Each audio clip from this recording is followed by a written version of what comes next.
I'm an adult film star. My fiancé, on the other hand, is a rich heir who keeps his distance from women. No matter how many times I try to seduce him, he remains unmoved. That is, until the night he made an exception for his secretary. I took off the ring and calmly said, "Call off the engagement, Alger." The man who was always so composed suddenly had tears welling up in his eyes. After finishing a night shoot, I returned home to find the light still on in Alger's study. I slipped off my high heels, tiptoeing carefully as I passed by. Suddenly, I heard the sound of the doorknob turning, followed by his low, questioning voice. "Have you thought it through?" He was referring to me leaving the entertainment industry and becoming a full-time wife. I froze in my tracks and turned to look at him. Alger is famous in this city for being a cold, indifferent air. His eyes always carry an icy, emotionless gaze. Even towards me, his fiancée, he showed no exception. I felt a sharp sting in my chest, took a deep breath, and hesitated for a long time before speaking. "I don't want to give up the career I've fought for over the years." Before I could finish, I was interrupted by his mocking laughter. "Being an adult film star is your career?" Alger's eyes scanned my chest and thighs, with a hint of derision in his gaze. I fell silent. After a long pause, he spat out his final words, slammed the door, and stormed into the guest room. "Either you quit, or we break up. Your choice." This was the 10th argument since we got engaged. Like the previous 9, he demanded that I leave the industry, but I refused. We grew up together as childhood sweethearts, living in the same neighborhood. Alger was always exceptionally kind to me. The clean-cut boy in a white shirt would hold me up when I stumbled. "Maxine, be careful." He would step in whenever I was bullied. Even when he was beaten bloody, he would comfort me. "It doesn't hurt. It just looks bad." I can't remember exactly when I started liking him.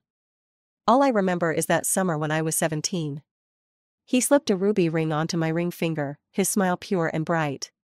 "Never take it off, Maxine." That ring had belonged to Alger's mother, and it was the most precious thing to him. But fate was cruel. Soon after, my family went bankrupt and fell deep into debt. My parents jumped off a building, leaving only my sickly grandmother and me. I needed money. A lot of money. I turned to Alger for help, but he was too caught up in the family's power struggles to care about me. With nowhere else to turn, a scout handed me a business card. "With a body like yours, you could make quick money in the film industry." I signed the contract without thinking. Only later did I realize that nearly half of the roles involved wearing bikinis. When I changed into the costume, I hesitated and covered my chest. The director saw this and angrily yelled at me. "It's just a little sexiness, what's the big deal? You're not doing anything else.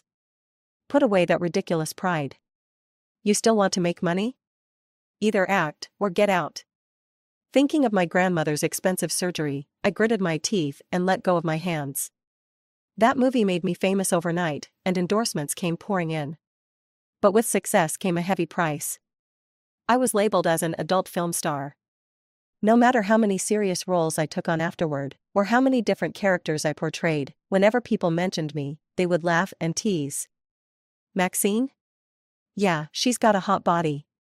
Alger seemed to mind that a lot. After defeating his half-brother and securing his position, he came back to find me. One day, I was leaving a commercial gig when a wealthy, middle-aged man stopped me. "Miss Maxine, how much for a night?" I trembled with anger. But he thought I was pretending to be clueless. "What, you started as an adult film star, and now you're pretending to be pure? Look at that." Even though I worked for 7 years, even though I had reached the top, some still thought I climbed the ladder with my body. Before I could explode, the man was suddenly kicked to the ground. A pair of leather shoes stomped hard on his fingers. "Sorry, I didn't catch that. Who do you want to be with?" When he saw Alger's face, the man quickly started smiling, even kneeling on the ground to apologize.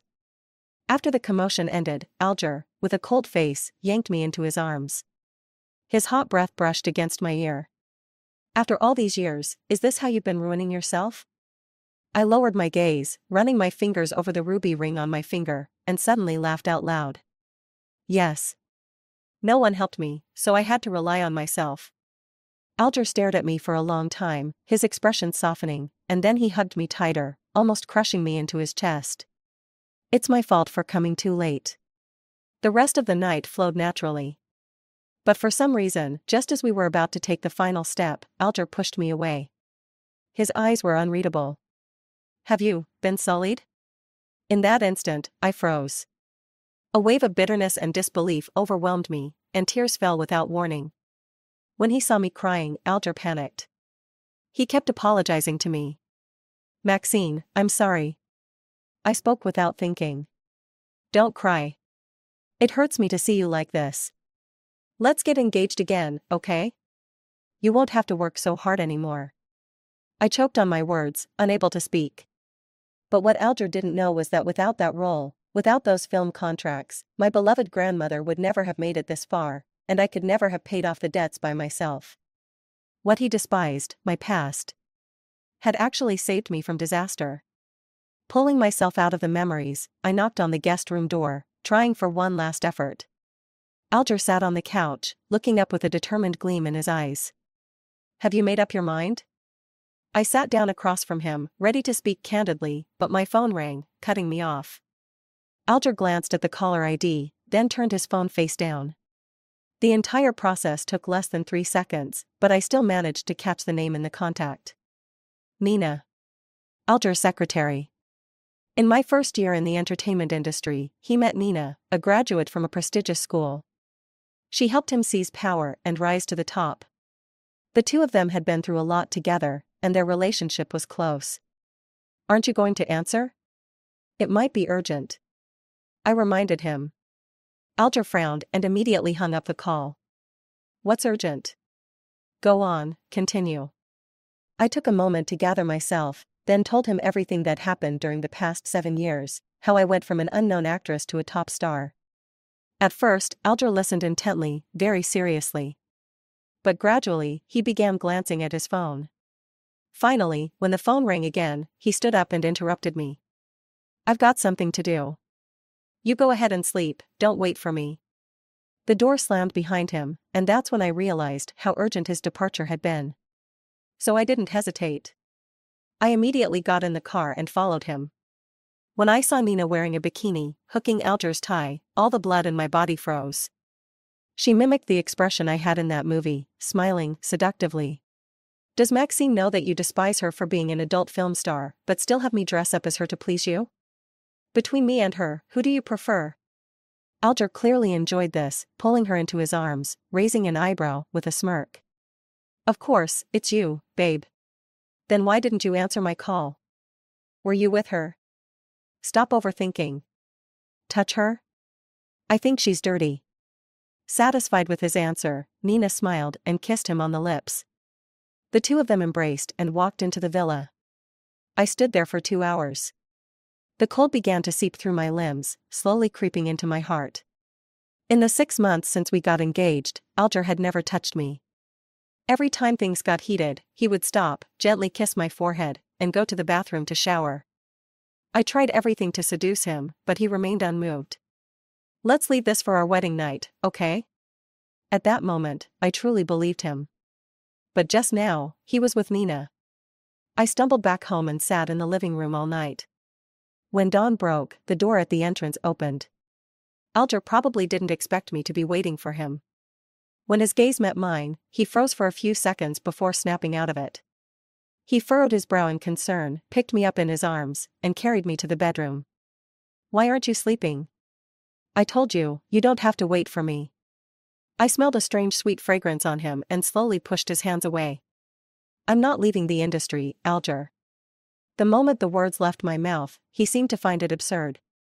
Pick one. If you won't leave the industry, then you'll have to. Leave the industry, or leave the engagement.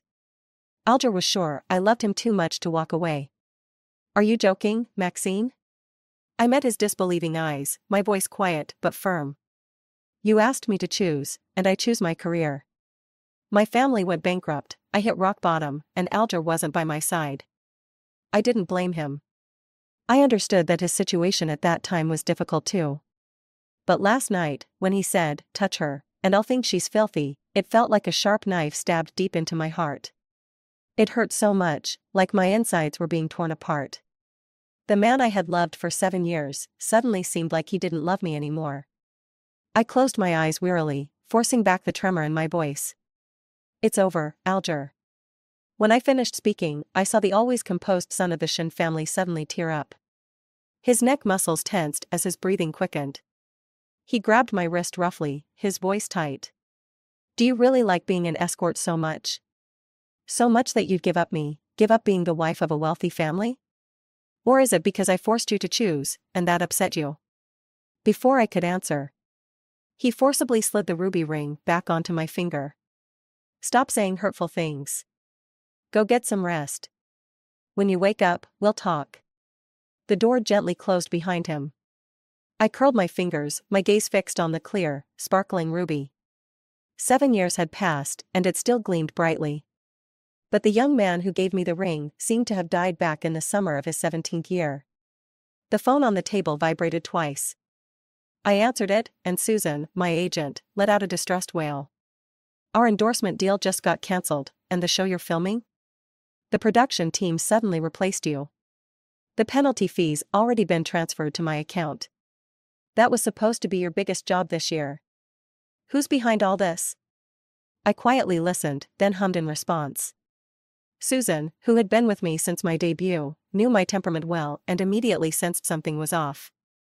She paused, then hesitated before asking. Did you have a fight with Mr. Alger? Did he orchestrate this? I gave a bitter smile. Who else could intercept all my resources in just 10 minutes, if not Alger, who held shares in multiple entertainment companies? Susan. I exhaled deeply, trying to sound as relaxed as possible. We didn't fight. It was a breakup. It was an engagement annulment.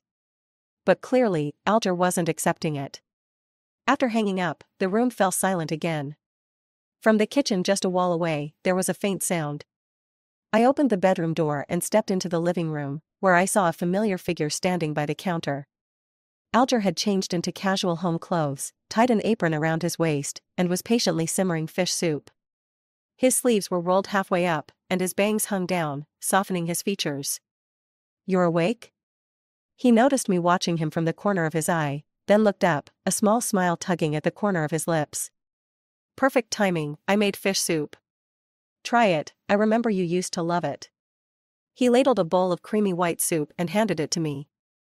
I didn't take it, letting his fingers, which never touched anything messy, turn bright red from the heat of the porcelain bowl. You stopped my endorsement contract.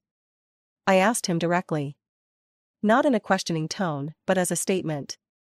Alger avoided the question, placing the bowl down and waving his right hand in front of me. I burned myself, Maxine. Aren't you going to show some concern? His voice held a trace of a complaint.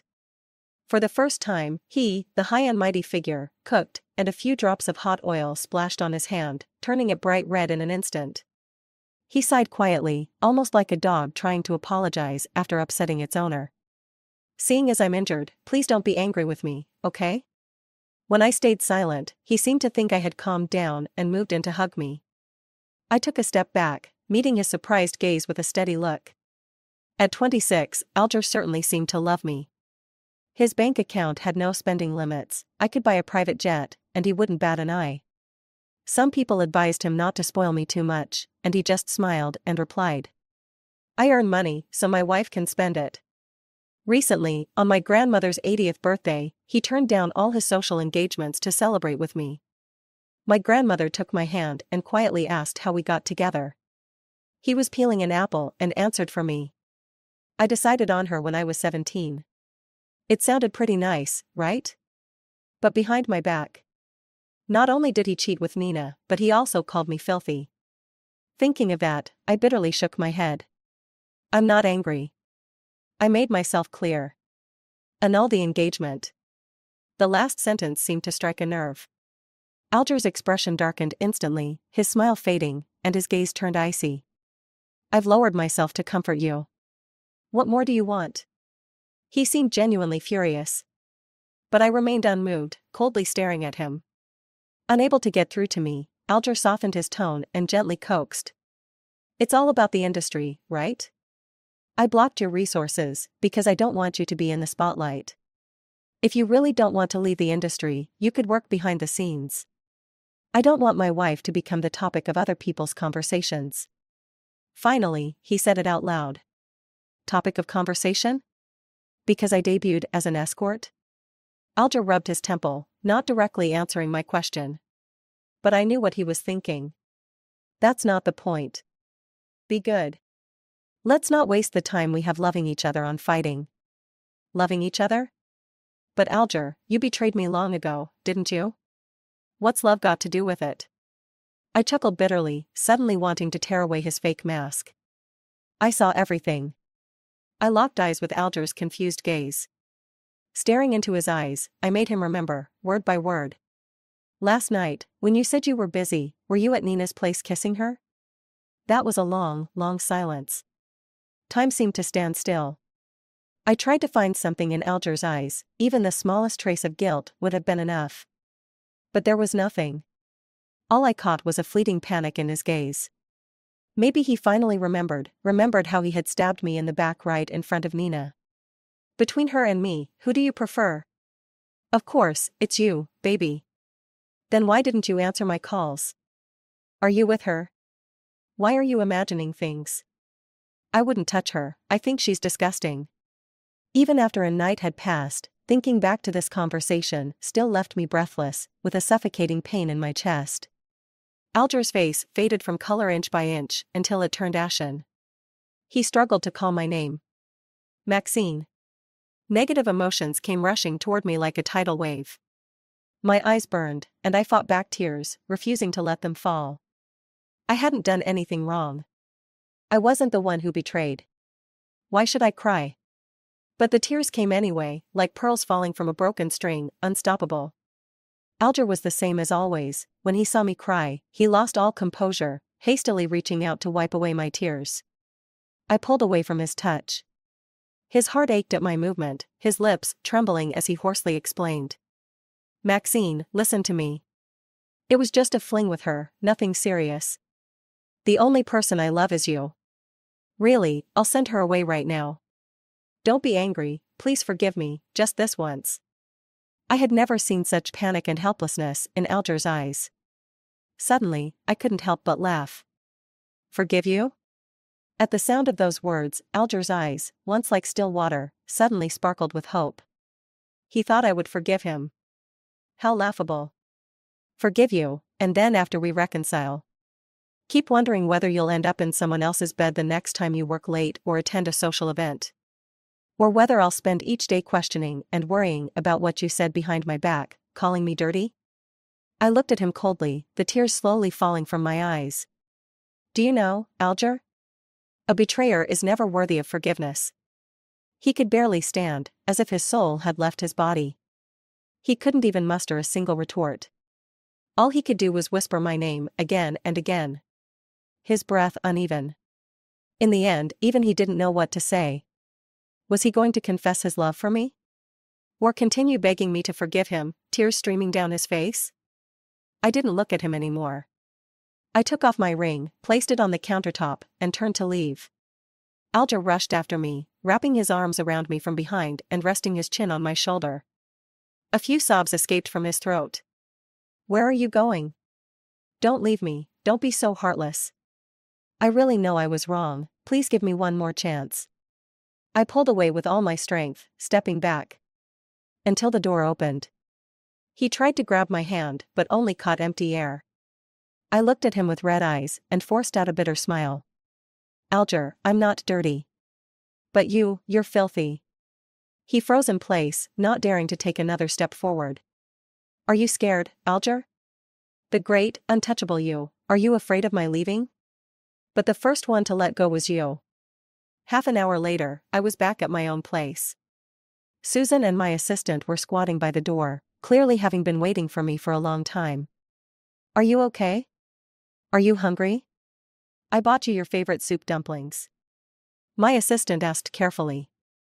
I instinctively said I was fine, but after failing to enter the door password 3 times, I broke down and cried. Alger's words before I left kept replaying in my mind. Leave me, and you'll only be even more stuck. I didn't stop walking, didn't even turn my head. He was standing at the doorway, kicking the door in frustration, saying how cruel I was. I didn't understand. I really didn't understand how we, once so deeply in love, had ended up at the point of hating each other. Susan crouched down and hugged me tightly. It's okay, don't cry. Leaving someone like him, cutting your losses in time, you should be happy. My assistant fumbled to pull out a tissue, wiping my tears in a panic, her voice choked with emotion as she tried to comfort me. Seeing them so angry and standing up for me, I suddenly felt a warm rush in my heart. Girls are truly the most wonderful beings in the world. I wiped away my tears and forced a smile. That night, they stayed with me until we were all drunk, talking through the night until dawn. All the pent-up emotions were finally released, and I raised a glass of champagne, clinking it with Susan's from across the room. After finishing it, she smiled at me. This one's for a new beginning. My tears nearly fell again. The first few years, we had a tough time. There are levels in the entertainment industry too, and for someone like me, who started out relying on my looks, getting good scripts or roles was like climbing a mountain. Susan's stomach had been ruined back then from drinking so much. I'll never forget how she, drunk and staggering, still managed to push me in front of the director for the movie Little Dimple. This is Maxine, she looks slim, but she's really tough. She soaked in cold water all winter without complaining, and never cried out in pain when she fell off the wires. Please give her a chance, she works so hard. She blocked the director's path, going on and on about how great I was. The director, half amused, finally gave me a chance to audition. That role ended up being mine. The day the movie broke 100 million at the box office, Susan smiled and raised a glass with me, just like today. May you always walk the flower path, Maxine. But now, because of Alger, it felt like my flower path was coming to an end. So, what's your plan next? Susan asked as she stood by the window, slinging her arm over my shoulder. Are you going to keep working, or take a break? I blinked and shifted my gaze to the window.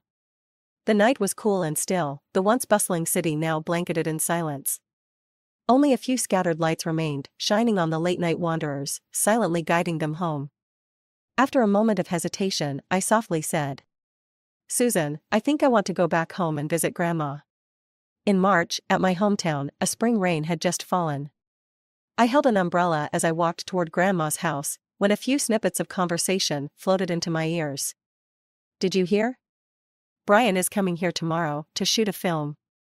Huh? Really? This place is so remote. Yes, really. He even suggested it to the director. I paused for a moment. Then, I continued walking, as if nothing had happened. Grandma didn't know I was coming home. She was napping in her rocking chair, but the moment I stepped into the yard, she seemed to sense it and opened her eyes. She froze for a second, then broke into a childlike grin, stumbling out to greet me. My little treasure, what brings you home so suddenly? 7 years ago, Grandma had heart surgery, and the doctors told her to avoid anger and heavy physical activity.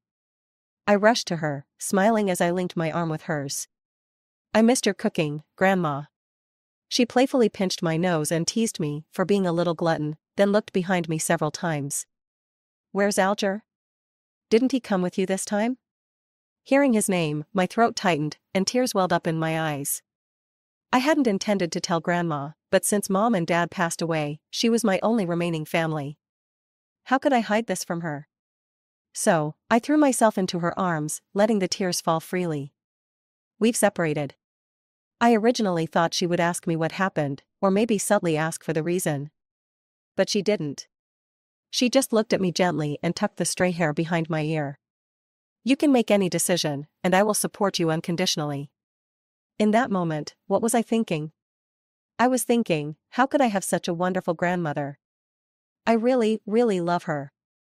That night, I lay beside her like I did when I was little, and she gently patted my back, soothing me to sleep. The next morning, the spring rain had just stopped. I opened the door and suddenly saw a familiar figure. The man stood tall under the white pear tree not far away, his face obscured by the mist, making it hard to read his expression. The wind carried the sweet fragrance of the pear blossoms, drifting softly around the tree. As I approached, he raised his eyebrows at me. I froze for a moment, then took the initiative to greet him. Long time no see. Brian. He didn't say anything, just silently looked at me. It was just like 5 years ago. After finishing the film we worked on together, Brian had confessed to me under the pear tree, only to be rejected, and he remained silent then, too. It wasn't a pleasant situation. Since then, every time Brian and I met at an event, he would always look away first. Thinking of this, I lowered my eyes, feeling a little regretful for greeting him. Seconds passed by. I awkwardly smiled and was about to turn away. Then the sudden sound of my phone vibrating broke the silence between us. Brian. You said you were going out to meet someone. It's been almost 2 hours, why aren't you back? The shoot's about to start. I stopped in my tracks, just about to walk away. Meet someone? Was Brian going to meet me? I was lost in thought when I heard his assistant's murmurs from the phone. But Brian himself didn't seem in a rush at all. Even though he was a head taller than me, he could have easily looked down at me from above. Instead, he slightly bent forward, bringing his gaze level with mine. He spoke slowly, his voice as pleasant as I remembered. It was both captivating and laced with a faint smile. Long time no see, Maxine. Long time no see, but how long exactly? I first met Brian at the audition for Little Pear Dimple. At that time, he had already become a top-tier actor due to a few popular dramas, and was the director's choice for the male lead. As for me, I was an ex-adult film star with a poor reputation, and I wasn't even considered for the role of the female lead. They just asked me to come in for the audition as a formality. As soon as I stood there and hadn't even spoken my first line, the assistant director called out to stop. Miss Maxine, we're looking for a pure, innocent type for the female lead. You are a bit too well endowed in some areas. Not quite suitable, understand? He cleared his throat, obviously with ill intentions. People around me snickered. I stood frozen, clutching the edges of my dress, my face flushed. Actually, I had been through similar situations before, but I couldn't afford to get upset.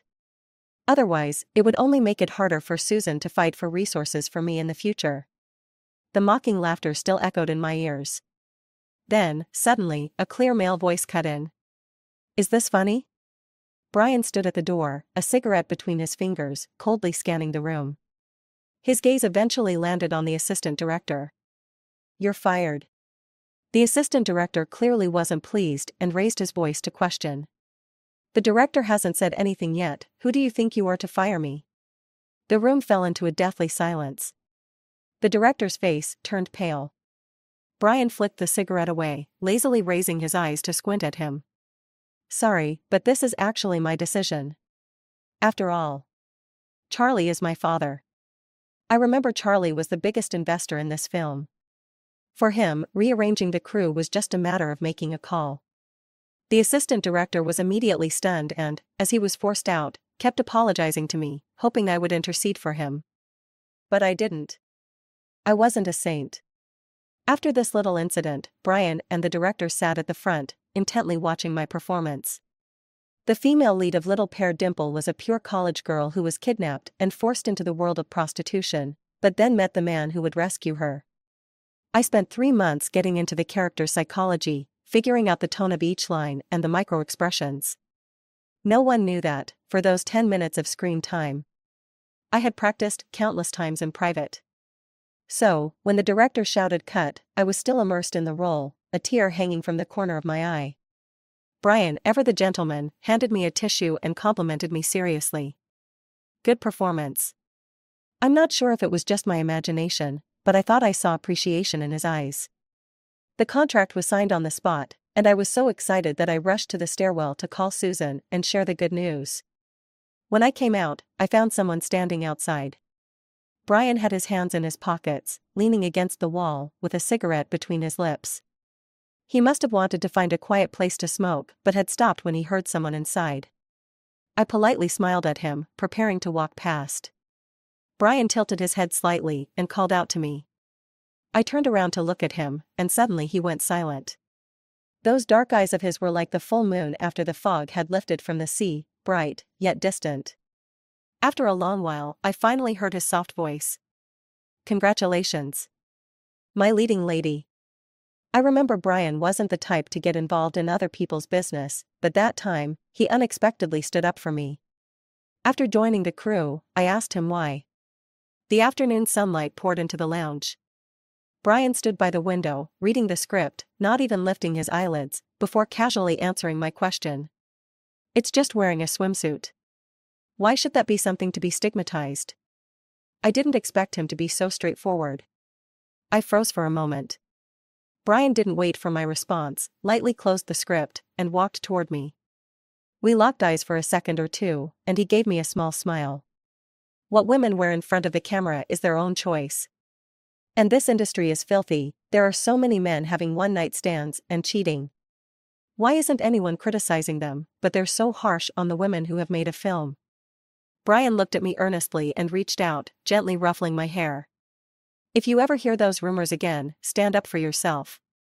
Don't be afraid, I've got your back. I could hear his voice in the rhythm of my heartbeat, as clear and pure as the shimmering surface of a lake in sunlight. That afternoon, the weather was beautiful. But in front of me, everything seemed clouded. It wasn't until Brian left, and the tears started falling on the script, that I realized. Those few words from him were, for me, a form of salvation. As we neared the end of filming, the media came in for interviews, and the crew arranged for the lead actors to exchange farewell gifts. I prepared a bottle of perfume, Bulgari green tea. It had a pear blossom note before the rainstorm, fresh and clean. Brian took it with a smile, his lips curving into a perfect arc. Thank you, I really like it. The host, trying to liven up the mood, joked. As long as it's from Flora, Eden, do you like it? Flora and Eden were the names of our characters. It was a clever question. Everyone could hear the multiple meanings behind it. I saw Brian's assistant signaling frantically for him to skip this topic. But Brian ignored him, laughed softly, and openly admitted. Of course, because she deserves it. After saying that, he let a delicate necklace slip from his fingers. When he put it on me, the tattoos on his arm were more visible, exposed both to me and the cameras. It was a small 5-petaled pear blossom. My heart skipped a beat. It felt like something was about to burst out. The interview was broadcast live, and by the time the recording was finished, both Brian's and my names had climbed to the top of the trending list. That night, I received a phone call for the first time in a long while. It was Alger's voice. It came unexpectedly, falling into my ears. He seemed drunk, his words slurring. Maxine, will you wait for me just a little longer? Wait for me to inherit the family business, and I'll come find you right away. I beg you, don't be with him. No one loves you more than I do. Back then, I really liked Alger. So, without hesitation, I said. Okay. After that, I avoided Brian for a long time. It wasn't until the last day of filming, after the crew's dinner, when I came out of the restaurant and waited for a car by the pear tree on the roadside, that I saw him. How long do you plan to avoid me? Brian had appeared behind me, I hadn't noticed him approach. The twilight blurred his profile, and the fiery clouds at the horizon slowly colored the tips of his ears red. You can't be blind. I like you. I froze. I thought avoiding him was the answer. But this person, he wouldn't give up, and he took another direct shot. Brian's gaze was so intense, I couldn't look him in the eyes, and I quickly averted my gaze. How did I reject him back then? Oh, I said. Brian, maybe you're still in character. From the moment we started filming, his nickname for me had always been Little Dimple. But Little Dimple was the pet name the male lead used for the female lead in the movie. Was he in love with the female lead, Little Dimple, or with me, Maxine? I couldn't tell, and I didn't want to figure it out. Brian parted his lips, seemingly about to argue, but then noticed the emptiness of my neck, and froze.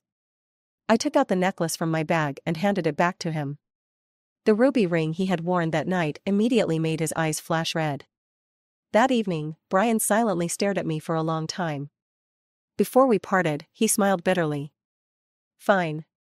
Pretend I was never in character. And then for 5 whole years, we had no contact. The only interaction was when the news of my engagement to Alger went viral. Brian quietly liked the post, then privately sent me a message of congratulations. Be happy, Little Dimple. I replied with 2 words. Thank you. This time, Brian really came to see me on purpose. The female lead of the film he was shooting was a rich girl with no acting skills, and the whole crew was fed up with her. So, he recommended me to the director. I lowered my eyes, hesitant. I was supposed to go shopping with my grandmother today. She had promised to cook my favorite dish for me. Before I could refuse, I caught a glimpse of the old lady carrying a bamboo basket, walking out from the house, smiling gently at me. Go ahead, little darling. I'm old now, and you're busy with work, rarely coming home. Make more movies. That way, when I miss you, I can just turn on the TV and see you, right? A wave of emotion surged in my chest, like a stone thrown into a calm lake, ripples spreading. Come back early. Large petals of pear blossoms fell. The old lady walked slowly out of the yard, waving at me. With no more hesitation, I followed Brian to the set. The audition and costume fitting went smoothly. But what I didn't expect was that, when I was about to sign the contract, someone suddenly burst in, snatching the pen from my hand. Stop messing around, Maxine. Come home with me. It had only been 2 days, but Alger had aged a lot. His eyes were bloodshot, as if concealing some unspoken pain. I smiled faintly, tilting my head to look at him. Mr. Alger, if you don't have Alzheimer's, you should remember we've broken up. Alger froze. Contrasting with him was Nina, who stood behind him. Her face radiated joy, her gaze at me full of smug satisfaction. She probably thought she could finally take my place.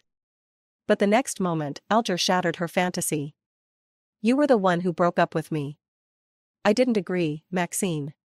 Really, he was so shameless. Nina's smile froze at the corner of her lips. I clearly saw the flash of jealousy in her eyes. Alger apologized to the director, then grabbed my arm, pulling me out of the room. It seemed like he was afraid I would resist, so he gripped me tightly, causing pain that made me furrow my brow. Let go, you're hurting me. He didn't listen. Until a strong hand landed on his shoulder. Brian stepped forward, standing protectively behind me, his face dark as he glared at Alger. She told you to let go. Are you deaf? Alger blinked in confusion for a moment, his eyes darting between me and Brian. Then, he sneered. What's this, 5 years later, and you still like her? He smirked, adopting the pose of a victor, and mocked. What should I call you, Mr. Brian? Or maybe, a defeated opponent? The air was eerily silent. My heart trembled. I had no idea what would happen next.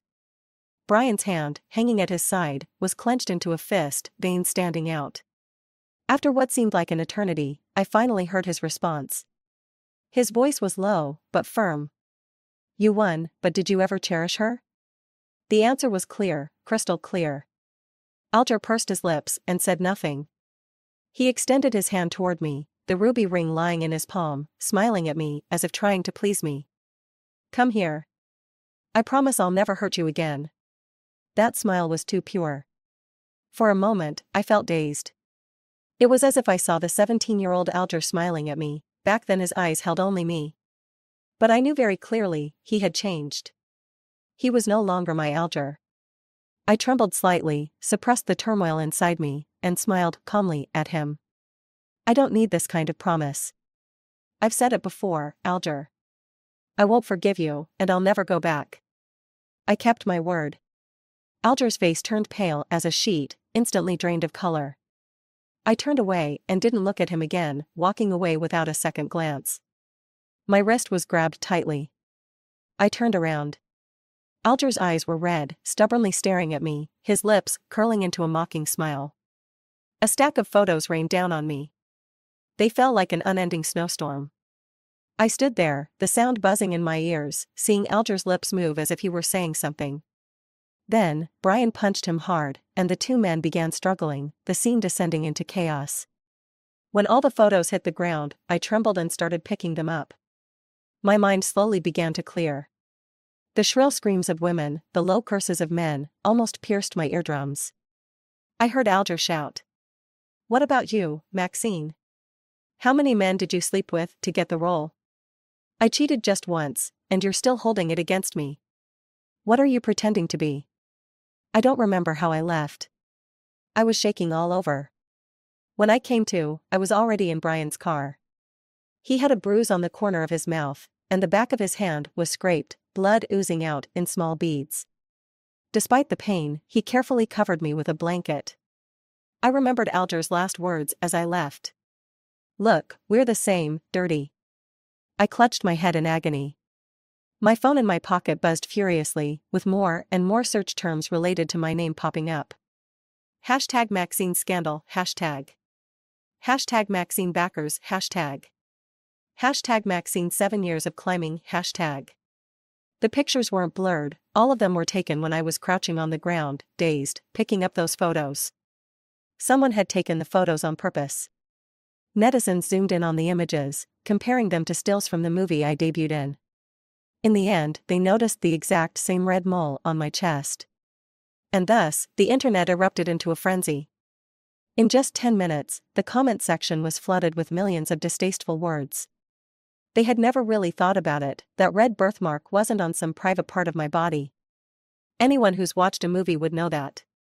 But what do internet marketers care about the truth? They only care about the buzz. They only care about whether a top-tier actress can fall from her pedestal.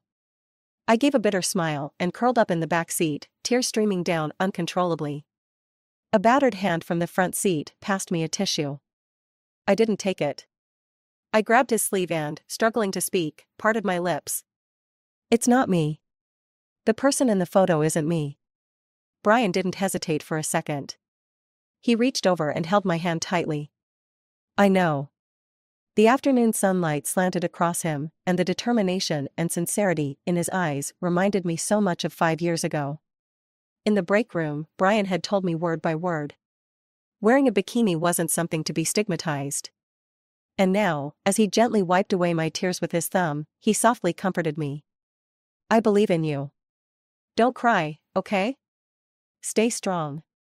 I'll go with you to the police." I had saved all the IDs of the people spreading rumors, as well as screenshots and recordings of video views, shares, and likes, and submitted them to the police. They said that after the case was filed, it would take time to investigate and gather evidence. After leaving the police station, I called Susan.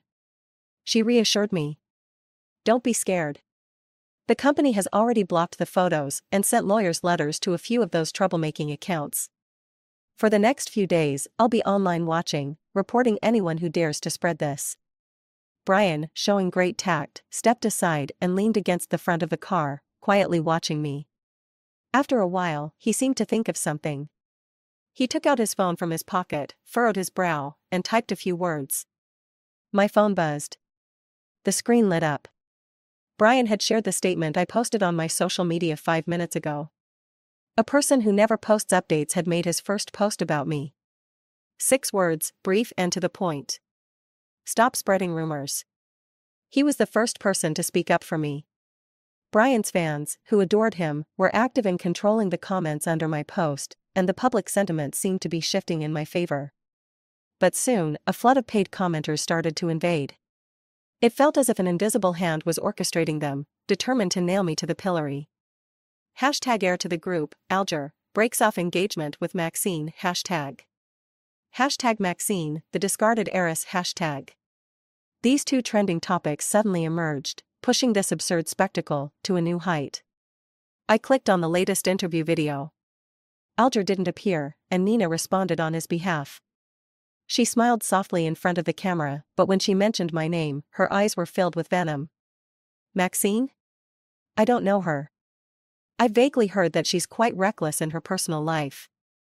Alger used to like her a lot, but who would have thought she would betray him?" She flicked her long hair behind her ear, revealing a ruby ring on her ring finger. It looked like a declaration of war, or perhaps a provocation. Suddenly, someone snatched my phone away. I looked up, and Brian's face, reflected in his eyes, was ashen. "Don't look anymore. I'll take you home.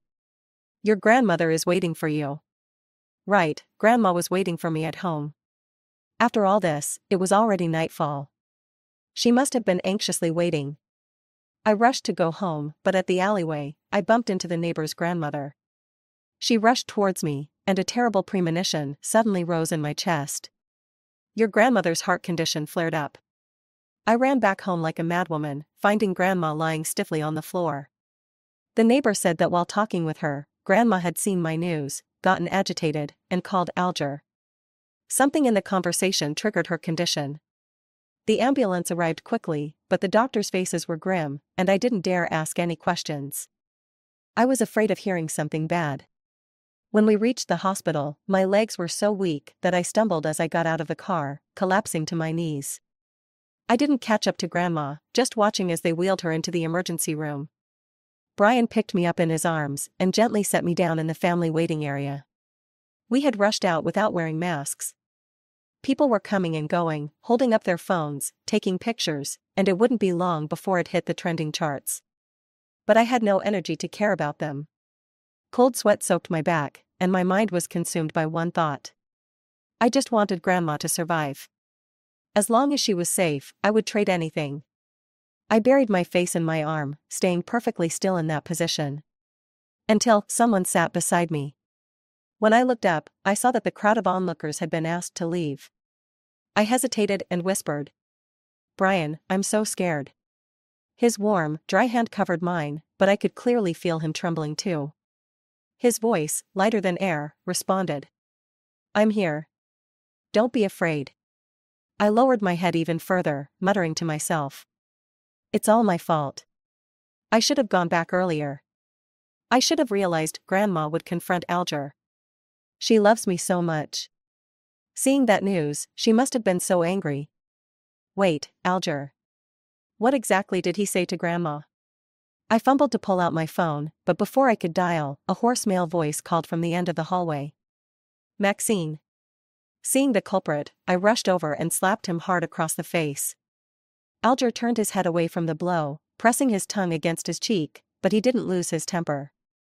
He lowered his gaze and, with eyes full of apology, apologized to me. The call. I didn't answer it. I was in a meeting at the time. Then who did? He didn't answer. I sneered and slapped him again. "Maxine, I really didn't know. When I saw the trending news about you at the hospital, I panicked. On my way here, I checked the call logs and found out that Grandma had called me. Don't worry. Grandma will be okay." He tried to hug me, but I pushed him away. I took a few steps back, leaning against the wall, and suddenly my phone vibrated wildly, several times in quick succession. I saw a flurry of white message bubbles from Nina. She asked me if Alger had come to see me. When I didn't reply, she frantically begged me to stay away from him. She said she'd spent 7 years with him, watching him go from having nothing to being in control of everything. She was the one who deserved to be his wife. She said that, actually, I was the third party because when Alger first met her, they had an affair. Even though he was drunk, he was still calling my name. She said that when they were in their second year together, my rumors with Brian made the news, and that night, after Alger called me, he was actually sleeping in her bed. She said Alger had a cleanliness fetish and that I should back off. She said so much, and as I gripped my phone, it felt like my heart was being cruelly squeezed. It felt like it was about to shatter. So, they'd been entangled all along, hadn't they? I was such a fool. A fool who had loved him all those years. A fool who didn't know any of this. But why, at this moment, when Grandma's life was hanging by a thread, did they have to tell me the truth? Why was it so cruel, to drive the dagger of past love into me again, when my loved one's life was on the line? At that moment, I felt like I was on the brink of collapsing. I had never hated Alger like I did now. Even if he cheated, even if he misunderstood me, I just wanted to leave him. But now, I hated him. I walked over and slammed my phone hard against his head. Blood started trickling from his forehead. He glanced at the screen, and his panicked eyes grew even more filled with despair. "Can you and your mistress just stay the hell away from me, Alger?" "Yes, I admit I was stupid. I'm easy to fool. Your I love you made me fall for you, willingly, for 7 years. But I don't love you anymore. I don't want you anymore." I grabbed his collar, hysterical. "So, please, just get out of my life, okay?" Alger let me vent, his face full of sorrow, but he said nothing. Finally, it was Brian who hugged me from behind. He kept trying to comfort me until the light in the emergency room went out, and the doctor came out, taking off his mask to speak to me. But I couldn't hear him. I only saw Grandma. When Grandma was wheeled out, her face was covered by a white cloth. When I was little, Grandma told me that after people die, they turn into stars. Stars that light the way for their family. She would hug me, point to the two brightest stars in the sky, and say those were my parents. During that time, I cried easily, feeling fragile. She would smile at me, "Don't cry, don't cry. You still have Grandma. Grandma will always be here for you." But I never thought forever would turn out to be only 7 years. Now, I have nothing left. No family. No love. Nothing. After taking care of Grandma's funeral arrangements, I finally dared to step back into that little courtyard. The smell of pear blossoms filled the air. The dining table was full of food, fish soup that I loved, and the saucy meat I had asked for. I sat down like a zombie, grabbing a piece of meat and shoving it into my mouth. Brian had been worried about me for the past few days. He had taken leave from the set and followed me everywhere I went. He snatched my chopsticks from me, saying, "It's gone bad, don't eat it." When his eyes met mine, red and swollen, his words got caught in his throat. I glared at him, and a moment later, my stomach churned. I ran to the trash can and threw up.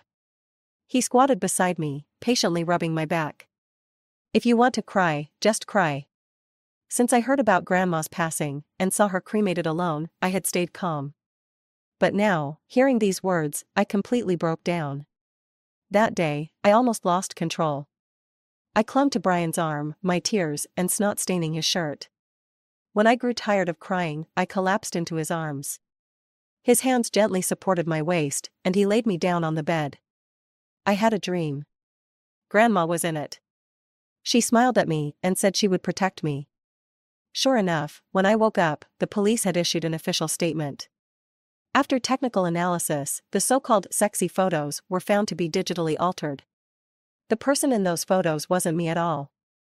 They retrieved the surveillance footage from the studio hallway on the day of the incident and identified the person who took and leaked the photos.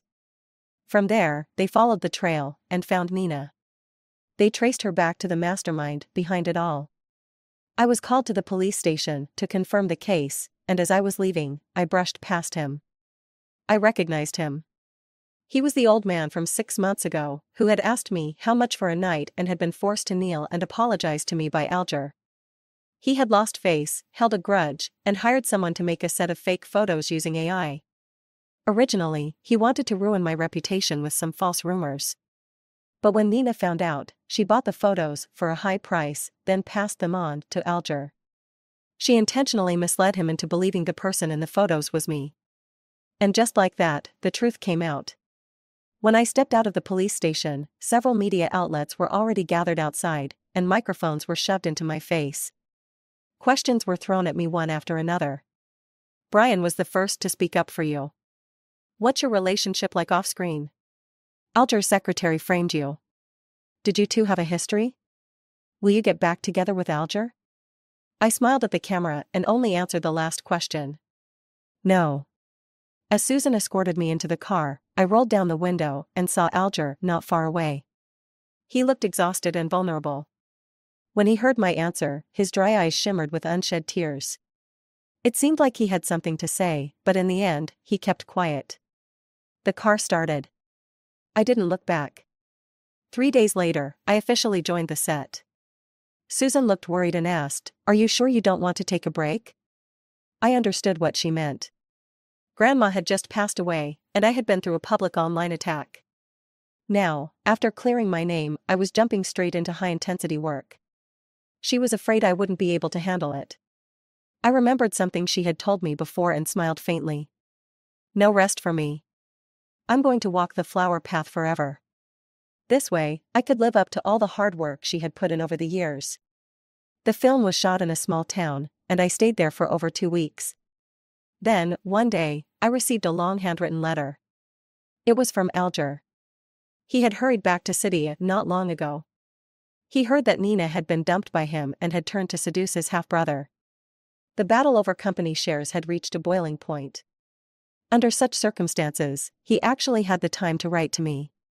In the afternoon, when I had no scenes to shoot, my assistant rented a boat for me, and I took a leisurely tour of the lake. Sitting at the bow of the boat, I slowly opened the letter. The handwriting, though practiced many times, was still like worms crawling across the page. Maxine. I don't know if you're even willing to open this letter. Maybe just hearing my name makes you disgusted. But I still want to defend myself. Don't mind me, okay? Let me think about where to start. Do you remember, when I was 17, I put your mom's ring on your finger, the one she left for her future daughter-in-law? Maybe you won't believe it, but at that time, I really, really liked you. But then, what changed? When your family went bankrupt, that woman came back to the country with her illegitimate son, fighting me for the family inheritance. My dad was biased and wanted to transfer shares to them, but I couldn't accept it. They had nothing to do with where we are today. They didn't deserve a cent. After you entered the entertainment industry, I met Nina. She's really capable. She helped me quickly win the board's support. After kicking the illegitimate son out of the company, I took Nina out to celebrate, and I got drunk. That's when I mistook her for you. Maxine, you don't know, I think about you every day. I think about you until I almost go crazy. Especially when I saw you trending with rumors about other men, I drank myself into a stupor. I really wanted to take you back right away, but I couldn't. My shares were nothing compared to my father's. With a snap of his fingers, he could throw us out of City A. I waited for 5 years until I heard he was seriously ill. Once I took control, I rushed back to find you. I should have been happy, but on the way here, I overheard a few men discussing your body. In that moment, I just lost it. Once the seed of doubt is planted, it grows into something bigger. So when Nina showed me those photos, I immediately believed they were real. Forcing you out of the industry was just so I could keep you at home, to protect you. But fate always plays tricks. You found out about my betrayal. In those 2 days you were gone, I searched everywhere for you. I couldn't find you, and my heart shattered. I brought those photos to you because I wanted to talk to you properly. I thought, since I betrayed you, you must have betrayed me too. We could clear the air, forget it, and be together again. But it seems like you don't want me anymore. I didn't expect anyone to have secretly taken those photos, or to leak them. The company's stock plummeted, and the board forced me to choose between you and the shares. I'm sorry, Maxine. The 26-year-old Alger is really an asshole. But could you give me one more chance? I really know I was wrong. After I got back to City A, I retrieved Nina's and Grandma's phone calls, and handed them to the police. But Nina insists she didn't know Grandma had a heart condition. The police can't do anything for now. But don't worry, I will avenge Grandma. I know you hate me, but I still love you. Just like I did when I was 17. I love you passionately. The sunlight in March was bright and warm. I thought for a moment, then decided to call Alger. He picked up almost immediately, his voice flat. But I could still hear the surprise he was trying hard to suppress. Did you really love me, Alger? Without hesitation, he answered. Of course, Maxine. I've always loved you. I smiled slightly and asked, in return. Okay. You say you love me, but why, when you received those photos, didn't you ask me about them right away? Why did you believe them so easily? Loving someone isn't like that. You don't just judge them without even giving them a chance to explain. Alger was silent. I continued. To love me, but betray me, to love me, but not trust me. This kind of short-lived and insincere love, I'd rather not have. The other end was quiet, only the sound of breathing remained. I wasn't sentimental, and I hung up the phone directly. Maybe this was the last time we'd ever contact each other. 3 months later, the wrap party for the new film was held. I sat at the table, my assistant sitting next to me, idly scrolling through her phone. Suddenly, I heard a low exclamation. My elbow was lightly poked. Mr. Alger hit someone with his car. I heard Nina has evidence of his crimes and is forcing him to give up all his shares and step down. As a result, Mr. Alger, simply. I listened quietly, taking a sip of my red wine. Nina died on the spot, there was blood everywhere. The photos are pretty scary. The assistant, reading the mood, asked if I felt anything. I tugged at the corner of my mouth and honestly said. No. We'd ended things a long time ago. From the moment I said we were done. At the party, I'd drunk a little too much red wine and felt a bit dizzy. I stood up and went outside to get some air. Brian followed me out. Your face is so red. Are you feeling okay? The air is stuffy. I tilted my head slightly, smiling at him. Can you take me for a drive? Brian paused for a few seconds, then suddenly grabbed my wrist and pushed me into the back seat of the car. His warm breath brushed my ear. With a click, the seatbelt was fastened. I pinched my ear, feeling a bit flushed for some reason. Brian drove steadily, and I sat in the back seat with the window halfway open.